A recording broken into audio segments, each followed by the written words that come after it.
Greetings and welcome to this week's episode of the platform Let's Talk About It. I'm your host, Jasmine Lynn, and I'm here to create a space for Black minds, voices, and culture to thrive. Thank you for tuning in, and let's get into this episode.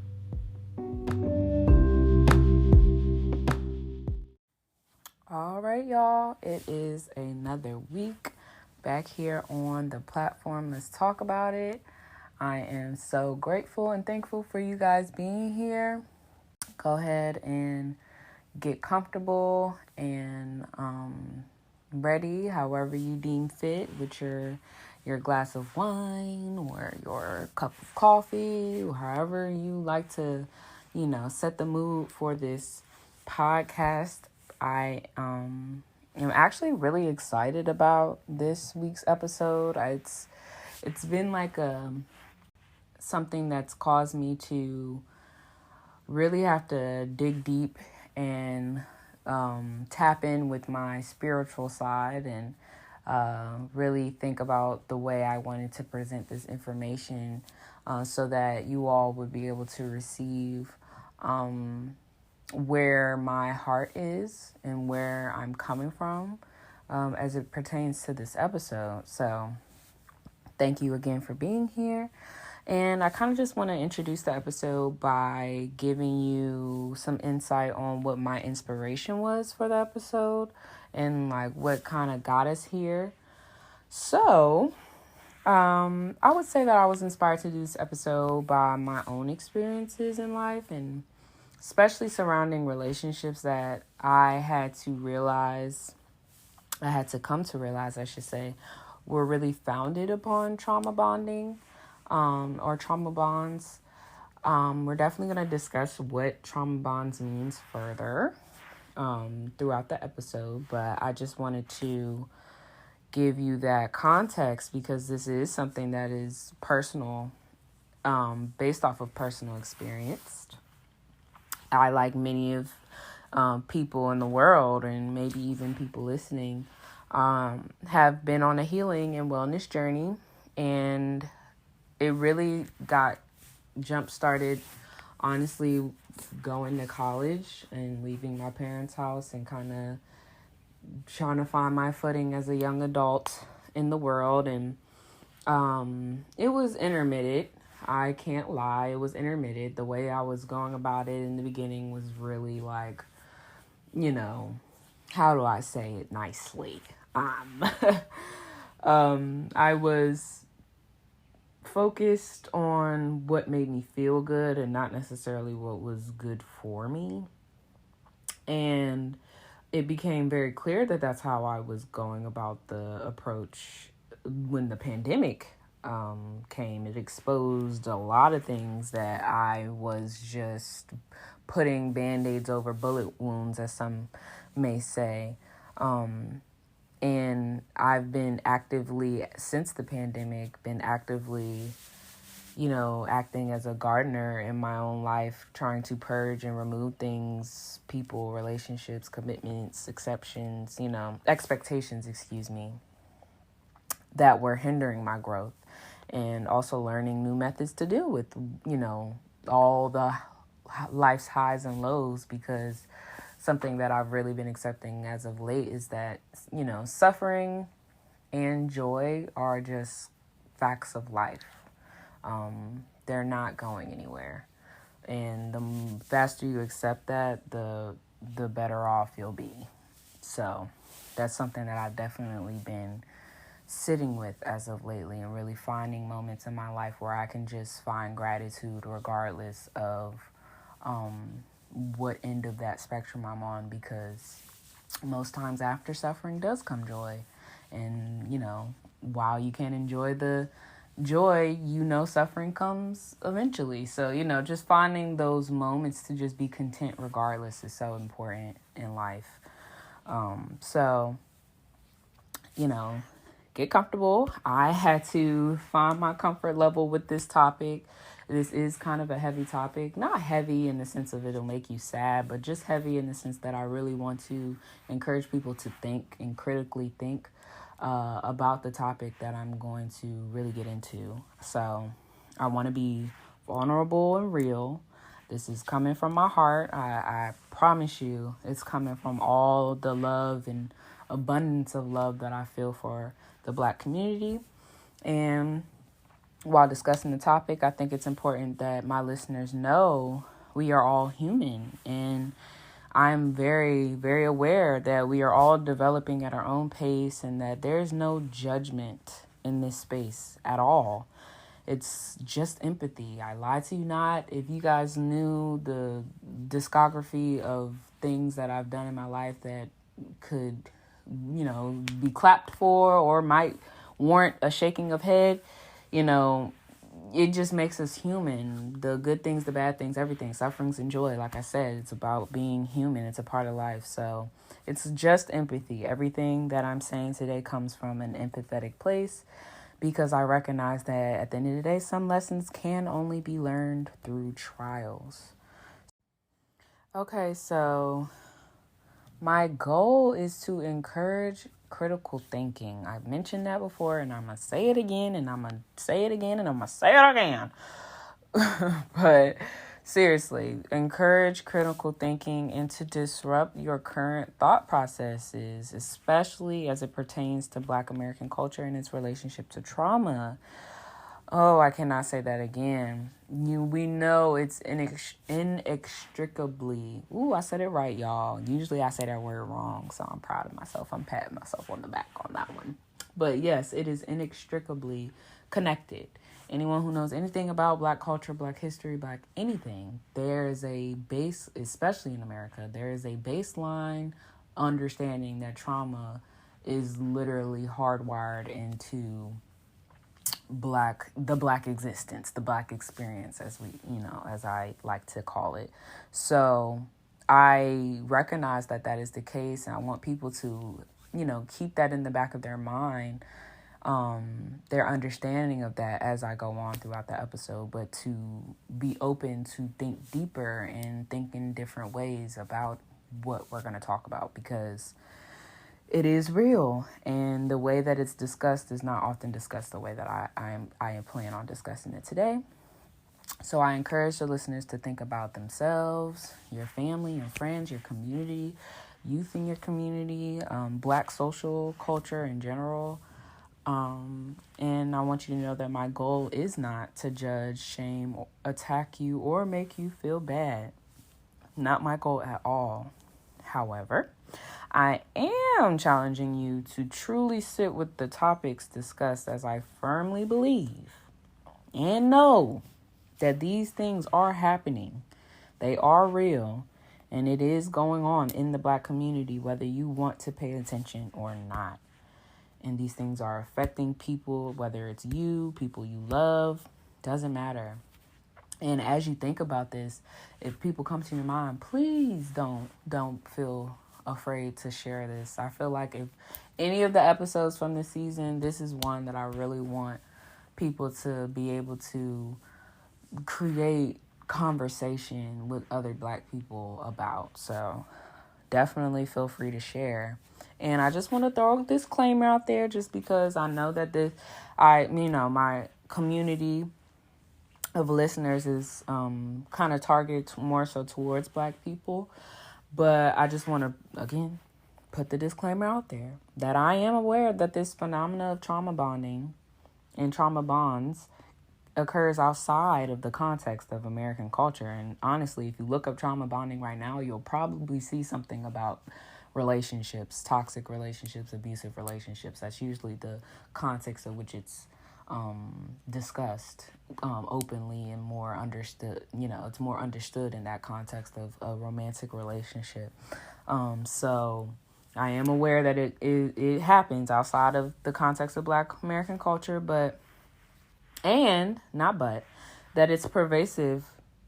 It's pervasive, and it's a pervasive enough issue throughout the world, and that it typically is common within historically marginalized communities. So I just wanted to put that out there, that I am aware that is the case, but I also want to be authentic to who I am and my own lived experiences the best way I can. And I feel like I will want to utilize this opportunity to shed light on how pervasive this occurrence is within my racial community. And I feel like I can most easily talk about it from my perspective, which is a Black woman perspective. So,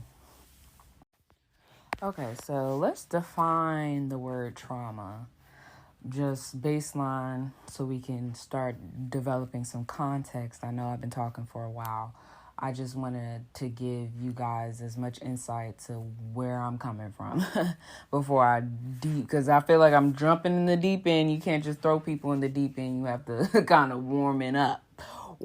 So let's warm it up and let's talk about trauma and what that means.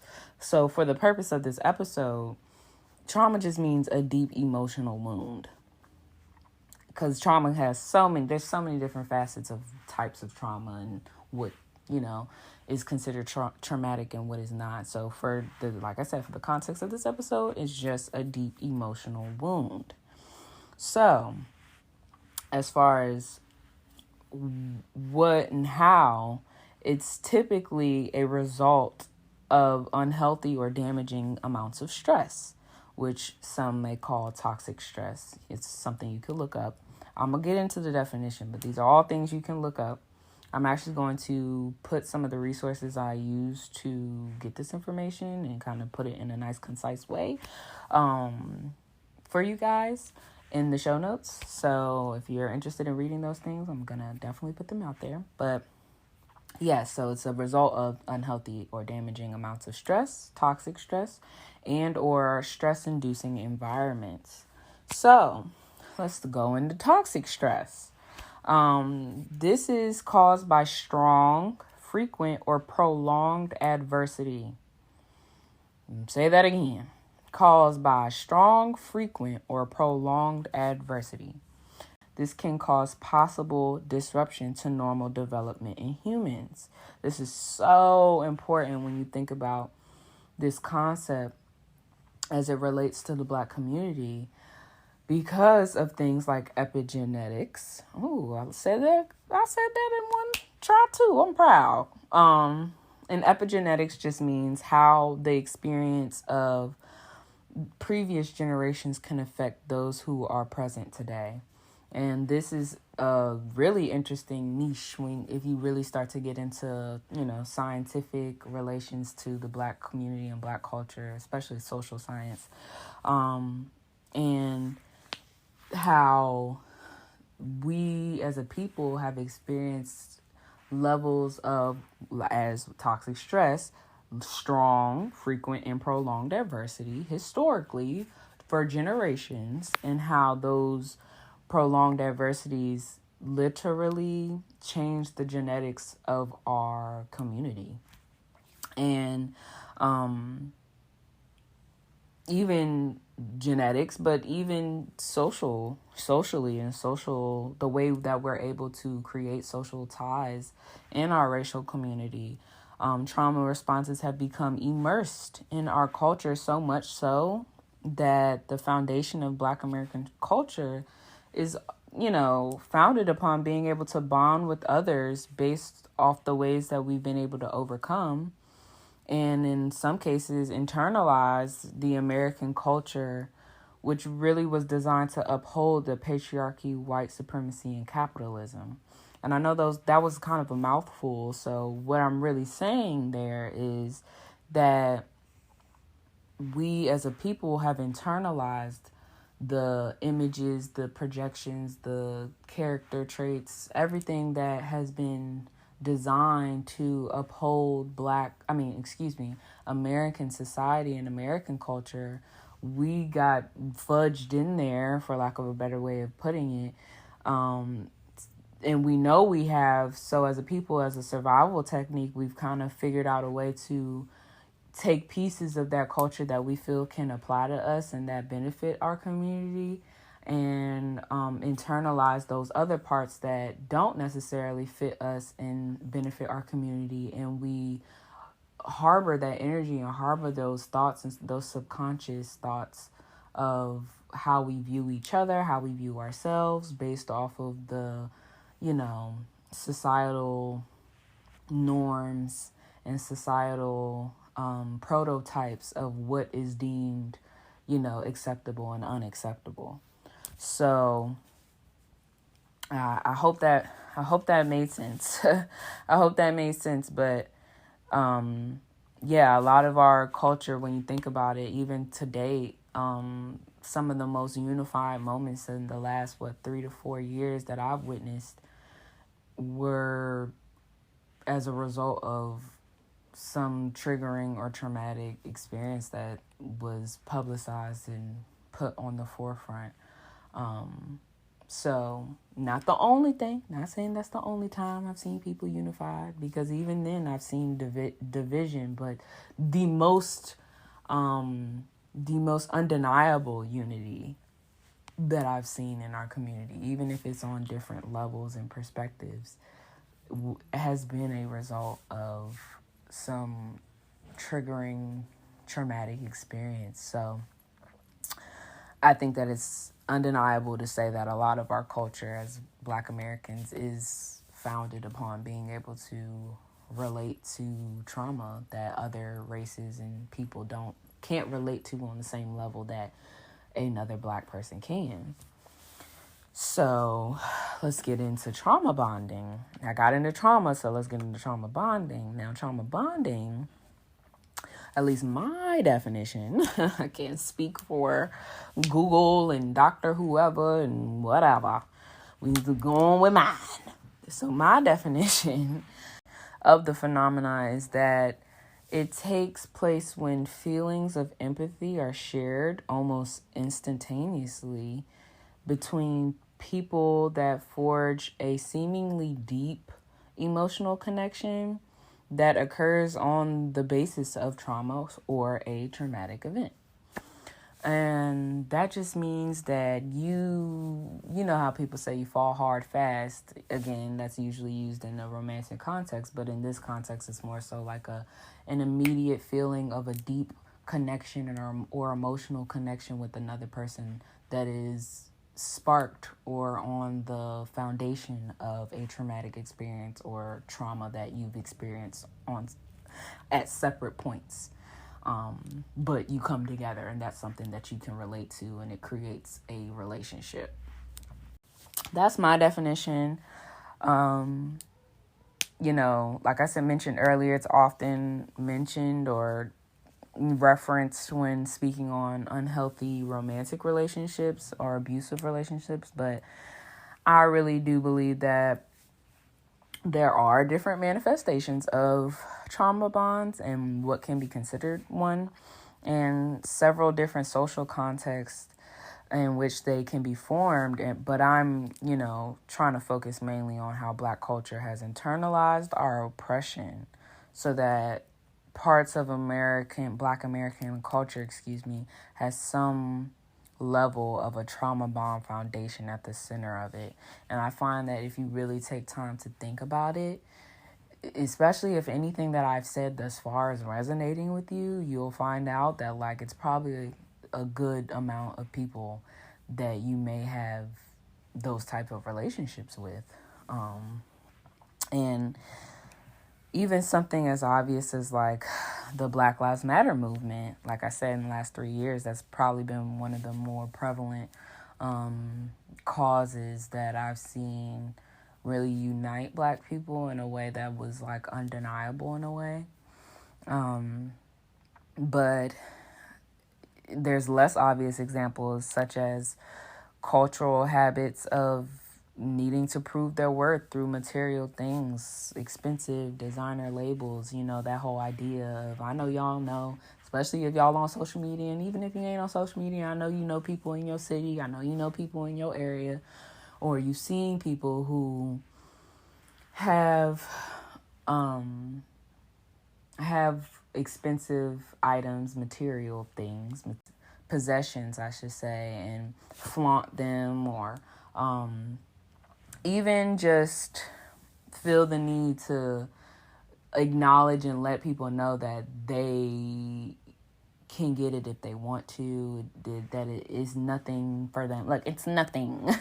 It's nothing to go get Louis V bag, or, wear these red bottoms, even the Cardi B song, the song that blew up, Bodak Yellow. Lord, I done forgot the song name. But even songs like that blew up. And I remember vividly people shouting to the top of their lungs that they had bloody shoes. And it's just so funny because that whole, flashy culture that is really ingrained in Black culture, we see it as like glamour, glitz. What do they girls call it now on TikTok? I forgot. Luxury, luxury, this, nice, lavish living.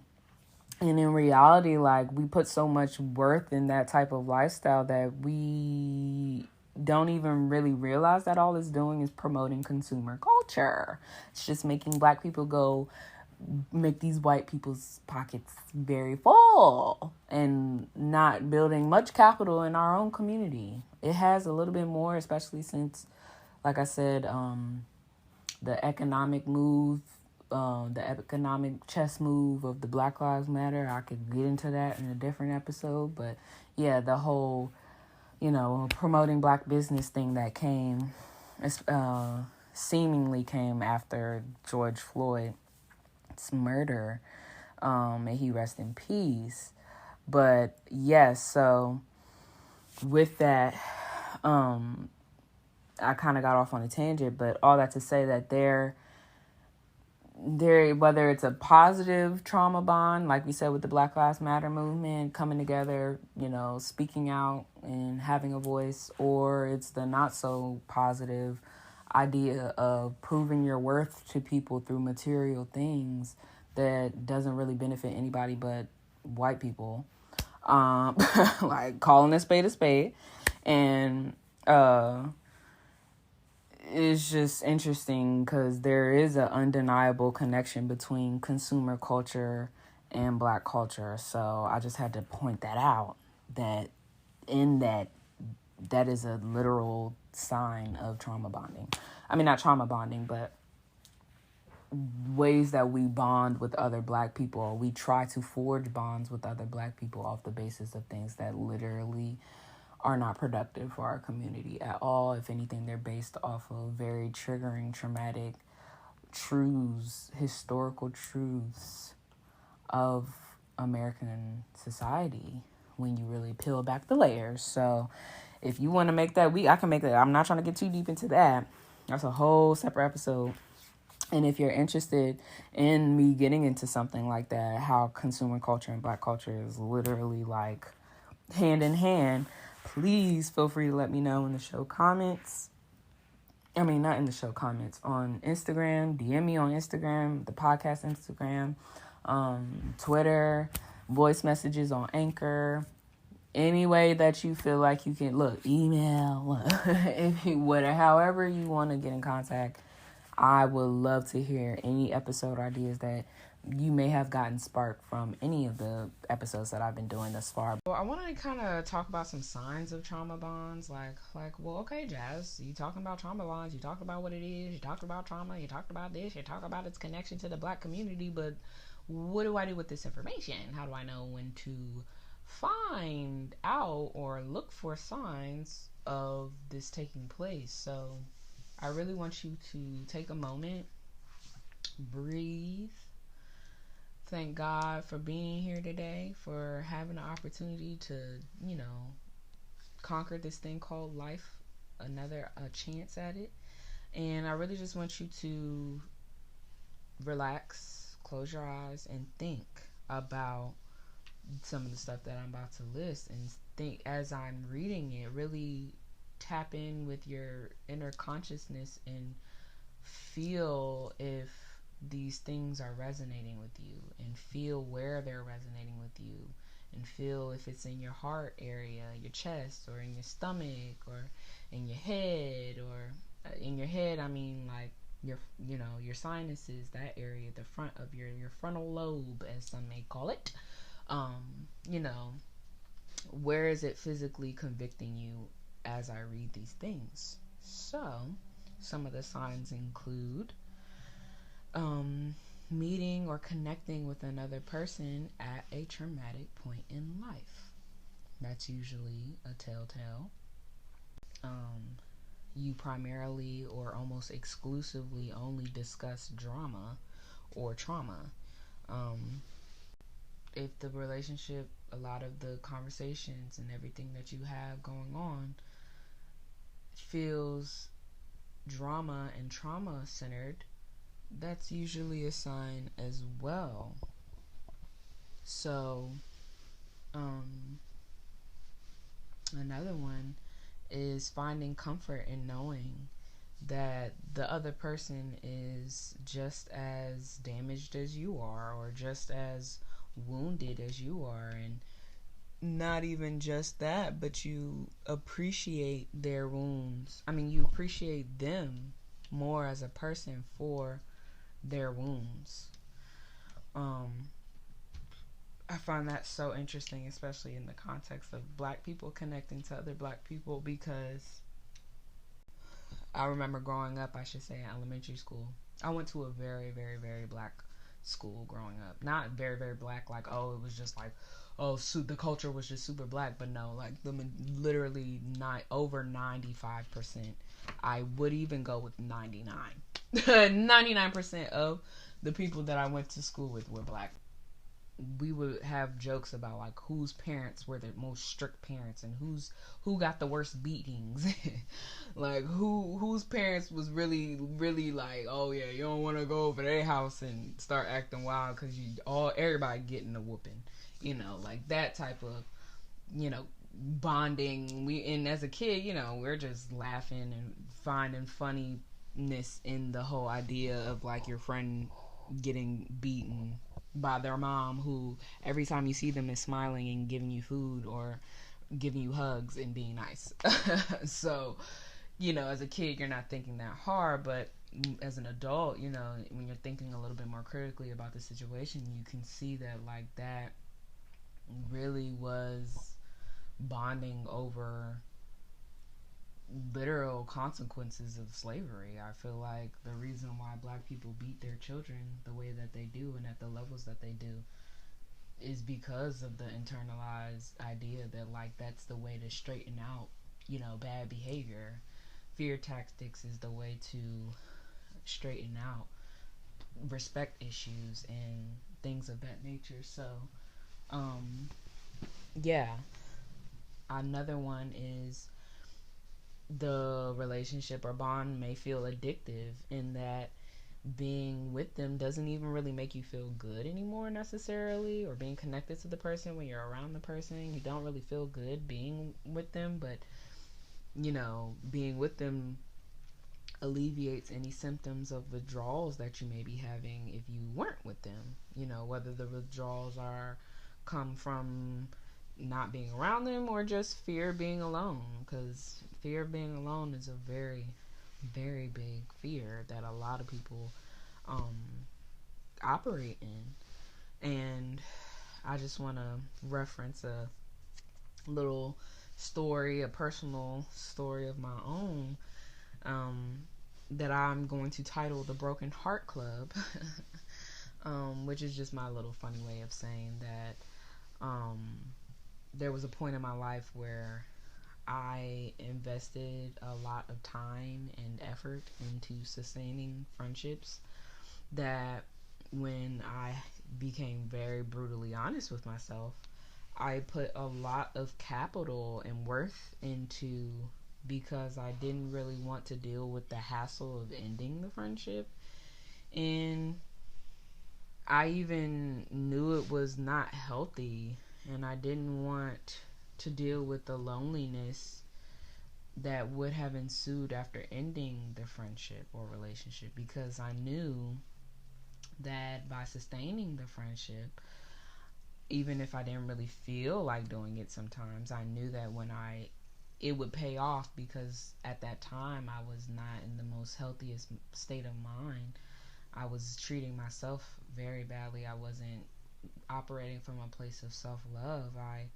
I knew that if I didn't sustain the relationship, when I wanted to go, as I like to call, on my spiraling trips, when I'm just out here living life la vida loca, not thinking about anything but instant gratification and making myself feel better in the moment. um that friend was someone that I could count on to be toxic with me. Like, I knew, like, okay, if I'm on my toxic stuff, this person is gonna be down for the ride. Like, I know this is one person I can call on every single time. So that I had to realize, like, wow, like, you didn't even care about the person. like being brutally honest, you didn't even really care about the relationship. You didn't care about the person as an individual. You just cared about their ability to connect with you on this pain level of, like, oh, I'm heartbroken and men just treat me like this, and all these men don't know how to treat a woman right, and men this, and you know you know they're incapable of loving me the way that I can love them, and just this whole drama. I'm a drama girl. I think I like a little razzle dazzle. I can appreciate a little razzle dazzle of drama in there every now and then, I'm not gonna lie, but back then it was super dramatic. Like, I just was so, and I wasn't the more dramatic one of the pairing, but I definitely, like, resonated with those feelings of, like, oh, like, I'm just, these men, they're just bad apples, all of them. They're just incapable of doing anything but causing misery. And because I was operating on that frequency, that was why it was so easy to sustain the relationship, even though I didn't really want to, didn't really care to. That level of deep connection, that woundedness that we shared, was enough to keep it going, as unhealthy as it was.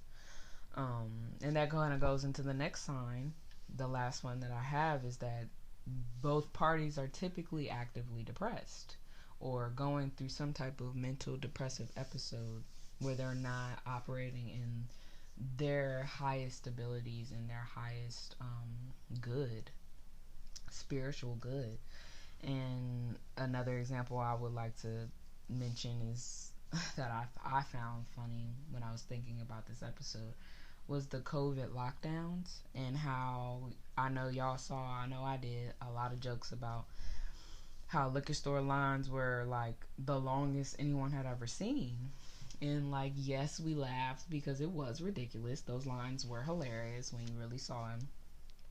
But in reality, it was a real-time manifestation of how pervasive the decline in mental health was at the time. You see now, I don't know if you guys have noticed, I see so much mental health in, commercials and just infomercials and whatever. Ads, advertisements, that's the word I was looking for. About, mental health, get your mental health right, get your mental health right. And it's because people realized during COVID, like, okay, I'm not okay. And it's okay to not be okay, but I'm not okay. And, the long liquor store lines, yeah, we can laugh at it, but people were in pain and they were numbing that pain. And,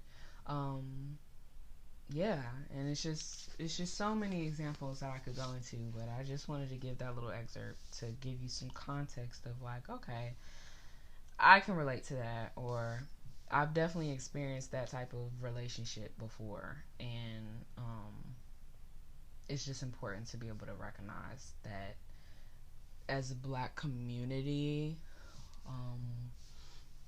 trauma is, again, inextricably connected to our culture. So to deny that trauma bonding can happen very easily within our culture is ignorant.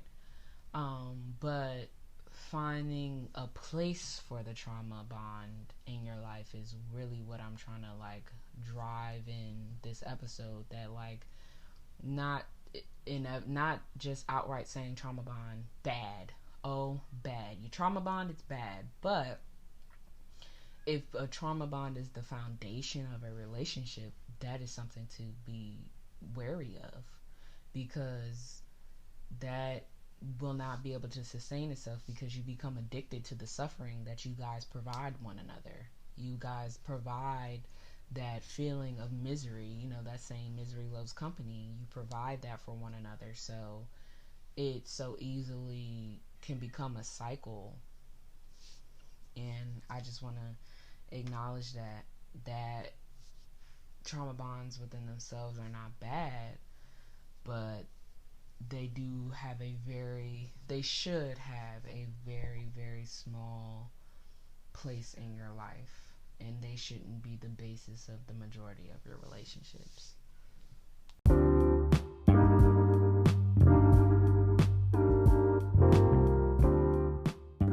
Okay, so this is the episode's word of the day. The word of the day for this episode is compassion. Let me say it again for the people in the back. Compassion. That was me doing an echo. I know it sounded horrible, but y'all just bear with me. So the meaning of this word is to suffer together. To suffer together. As a people, Black people have had to be resilient and unbreakable as a condition of not only survival, but to maintain a sense of humanity in an environment where we are all too often handed a very inhumane end of the stick. And this is so important when you think about, more recent years, especially since the information age. We've been able to weaponize things such as humor and laughter to heal the broken parts of us, and to be able to,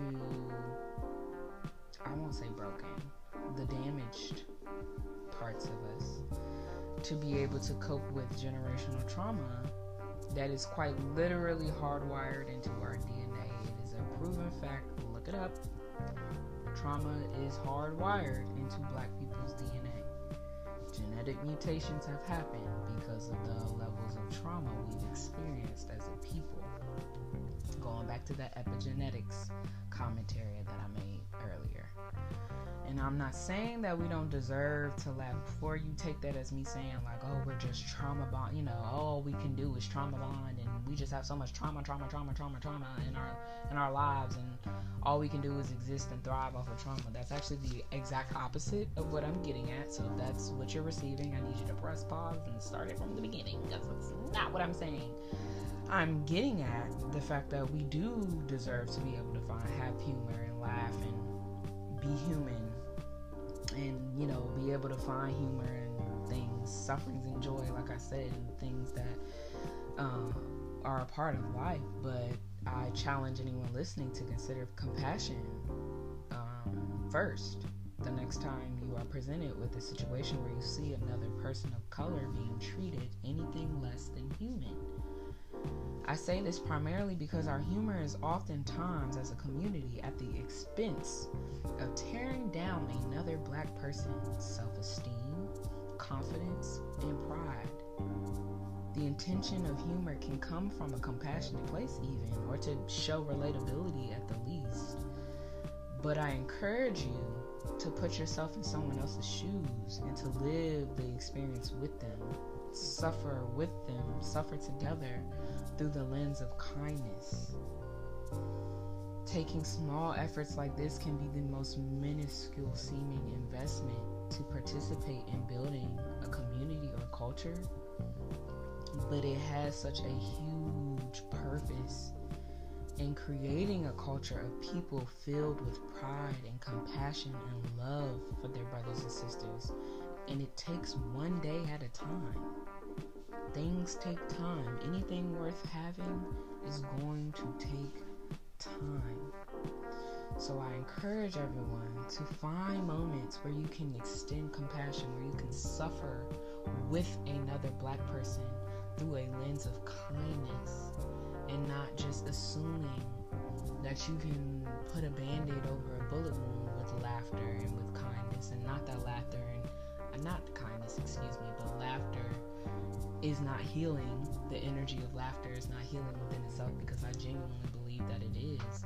But at the end of the day, we can't make light of every single thing that our community experiences, because at the end of the day, it's not we feel that pain, and we know what feeling that pain feels like, and we can't deny that that's not a part of the experience. So finding those chances on a day-to-day basis where you can extend that kindness, extend that compassion to someone who looks like you is so very important. And being able to represent what having pride and compassion in our community will look like, especially for these upcoming generations coming behind us.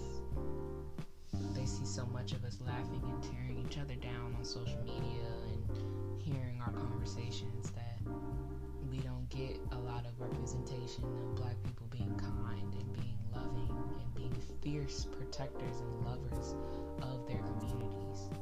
And I just would love to see more of that. So I encourage everyone listening, try compassion. So let's get back into this episode. Okay, so I kind of wanted to use some like pop culture reference to be the talking point to kind of get a deeper understanding of exactly what I mean by having more compassion and, recognizing trauma bonding and recognizing how pervasive of an issue it can really be in our community. So the most recent and complex controversy, that has happened as of late has been the Oscar situation with Will Smith and Chris Rock, where he smacked him on stage, and that has been buzzing a lot through the Black community and just American world media culture in general. So I thought it would be a good talking point because everyone's probably heard about it, and I also think it just ties in really well with the word of the day and how it can be applied to real life scenarios and situations. So I really just want to focus on the principles surrounding the situation and the butterfly effect that it kind of had into the Black community within the context of trauma bonding, so that comparing the two points of view against each other is not really about who was right and who was wrong in the situation. It's more so about how, as a community, how we responded to the situation could have been better represented. We could have represented a lot better. So, Will and Chris are obviously well-known people in the movie, TV industry, and yes, at this country's most esteemed award show for that industry,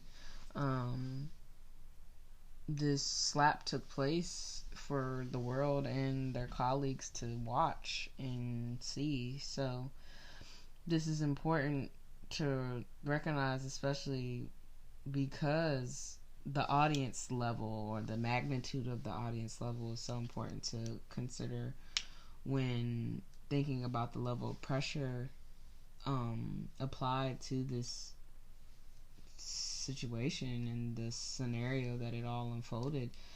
All this activity and esteem is placed on these two very successful Black men in this industry.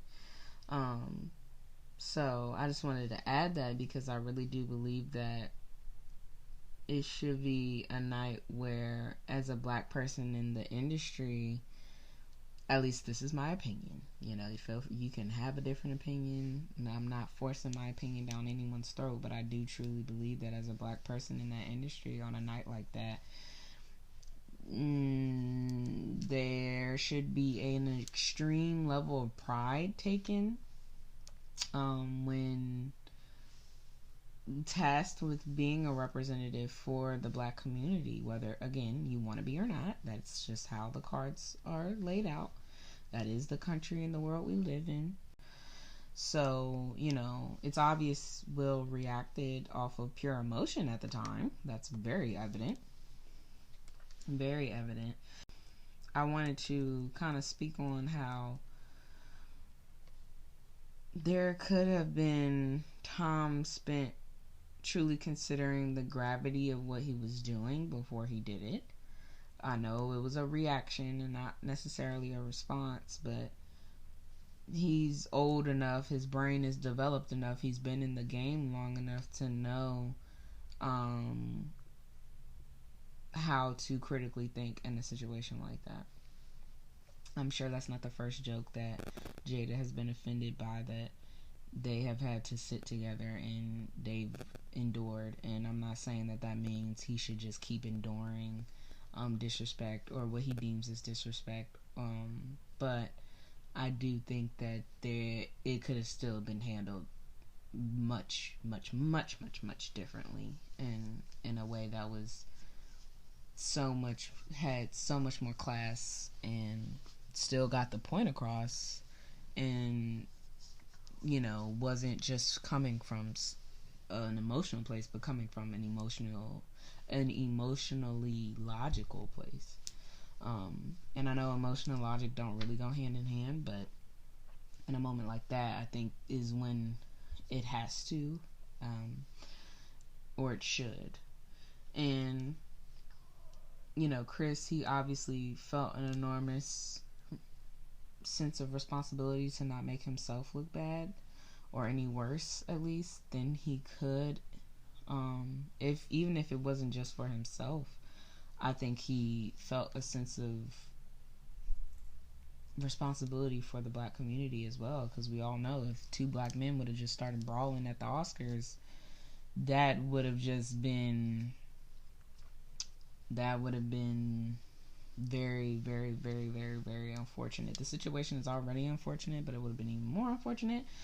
But some may say, I've heard, he disrespected a black woman though, so he couldn't have had that much pride for the black community if he was disrespecting a black woman and her experiences with her hair, especially in front of a group of colleagues and mixed company, as far as racially mixed company. And it's just interesting to me because I confidently believe that if that had been the BET Awards, that could have been a whole different situation. So I do think that to a certain degree he did feel some type of responsibility for how he reacted to Will's actions on behalf of the black community, because I can't say confidently that if it had been the BET Awards he would have just allowed that to happen. I just don't know. We don't know. The world may never know, but that's my opinion. And another thing I want to point out is the part that is truly disheartening to me, at least, was the fact that the black community on social media especially, and I heard this point of view mainly on social media more so than in person, and that might not be everybody's case, but that's just my case. But I heard this perspective that like Chris Rock almost deserved what he got, and it's a lot of polarized opinions on the situation. That's why I know talking about it could definitely stir up some conversation, but I felt it just was such a perfect way to attack how compassion and how trauma bonding is so pervasive in our culture. And this is where I want to challenge you. Smith was obviously in pain. That saying, hurt people. He took his pain out on Chris Rock, who we can all agree, I feel, made himself a target. Not saying he deserved it, but the saying, if you mess with the bull you get the horns. He messed with the bull. He got the horns. So because if he hadn't said anything about them, that whole situation wouldn't have transpired. So yes, he did make himself a target, still didn't deserve it, but at least not what happened. He did not deserve what happened. But if you noticed in Will's award acceptance speech, the pain Smith mentioned that he felt for having allowed, I quote, allow people to disrespect and make jokes. Okay, I quote. That ain't no quote, girl. That's just me talking.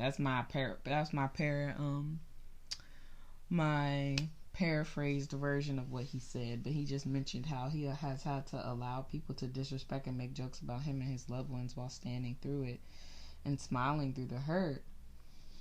And I just thought that was so interesting, especially in the context of this, because he projected that same pain onto another black person, and another person in general, but another black man at that.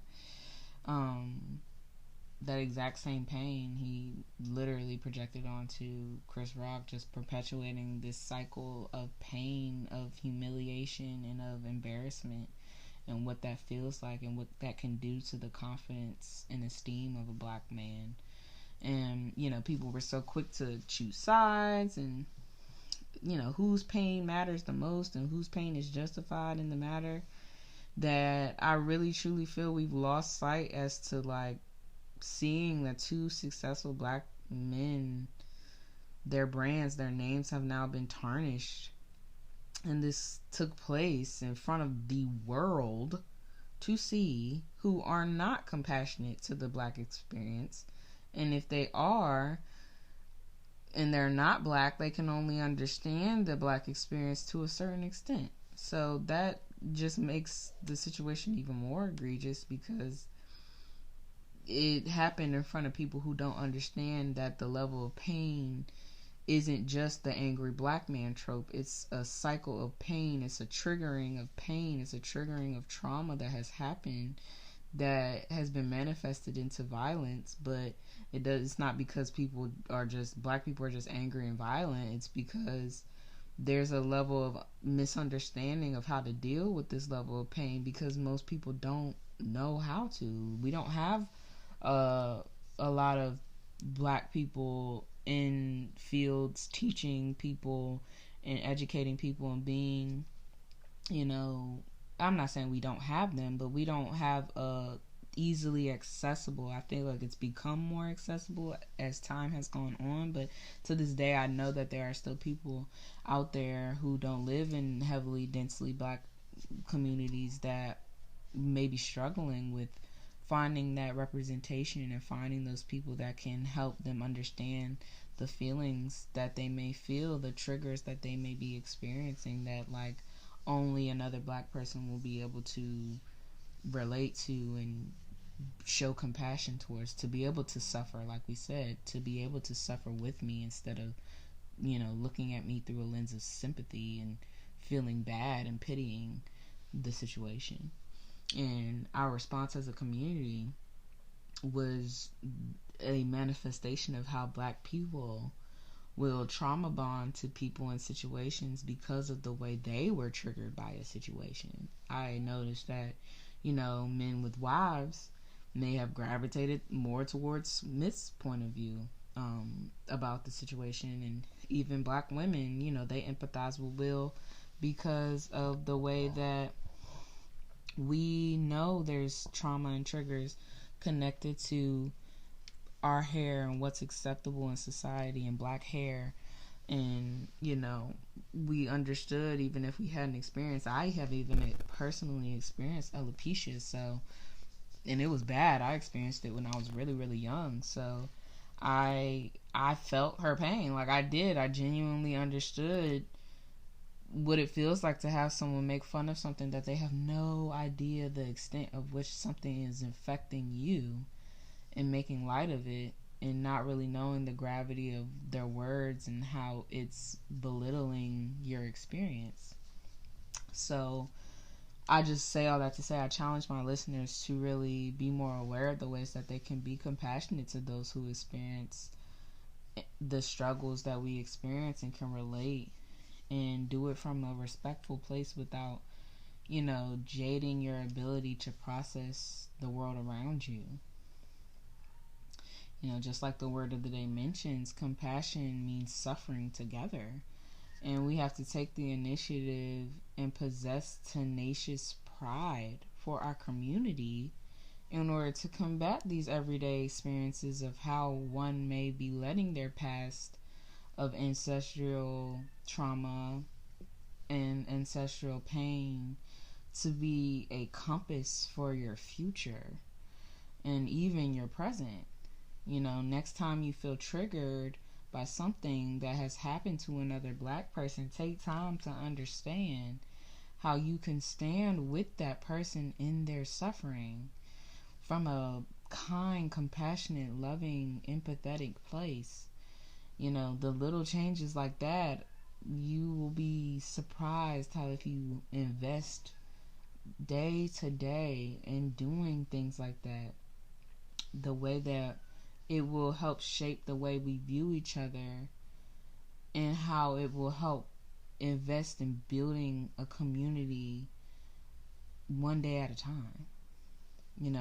I feel like if you don't take away anything else, finding ways to be compassionate to other Black people's experiences, finding intentional moments to choose compassion where you may have before might have chosen humor, or you may have chosen whatever, some other form of coping mechanism that Black people use, even dissonance, just distancing yourself from the pain of it all, and kind of that whole hustle grind mentality, get back in your bag, get back in your bread. Even that, instead of having that approach, have a compassionate approach and let people know that they're human and that the things that they're experiencing are valid. I think that's really important. I wish people would have had more of an approach with Will and Chris. Like, dang, is Will all right? Is Chris all right? Is everybody all right? Like, this was a bad look. This was a bad look for everybody. And it's not about who was right or who was wrong in the situation. It's about, we see these two people who are now in pain because of this dissolve that took place in front of the world, and not coming from a place of judgment, but coming from a place of, I hope that there's some good that comes from this. I'm praying for them. I wish nothing but a positive resolve and ending to this situation. I pray no one else gets hurt. I hope no one else gets hurt, just that type of approach versus being like, oh, well, he shouldn't have did that, and it's not necessary. It's not necessary. It's not necessary. And with that, I'm really gonna close out the episode. So I hope that this episode spoke to you. I hope that you can relate. If you want me to dig deeper into anything that was talked about, please again, go in the show, the social media DMs, the comments, the everything, Anchor, voice messages, all of it. I would deeply appreciate hearing your feedback. I love hearing feedback. I really, truly do. And I really do want to make content that people enjoy and that people can get some fulfillment out of. So please feel free to come contact me and let me know if there was anything that you would like to hear more about, or hear another episode topic that you might be interested in hearing me kind of dissect and talk about. So on that note, be compassionate, y'all. Show some people some compassion. Show some people that we're all human and that we all understand that things happen, and that we are here for a reason, and we are here to share in each other's experiences and to be a safety blanket for one another, to understand that sufferings and joy are a part of life, and finding contentment in them all is the key to peace, and being compassionate to others is the key to peace. So yeah, I just want to leave you with that, and I hope that you guys have a great week. I cannot wait to hear I cannot wait to talk to you guys again, and I really do hope you enjoyed this episode, and I'm signing off.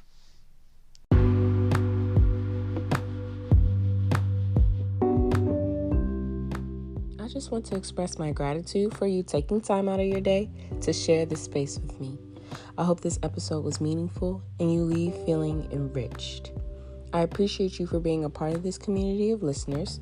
I hope you gain some fulfillment out of your day. Please do not forget to go follow us here and on all social media platforms. You can find us on Instagram at the platform LTAI podcast and Twitter at the platform LTAI. Also, share any episodes that you've enjoyed with loved ones. I appreciate any help getting this community to grow. Sending positivity your way, this is your host, Jasmine, signing off. Stay safe, stay well, and farewell.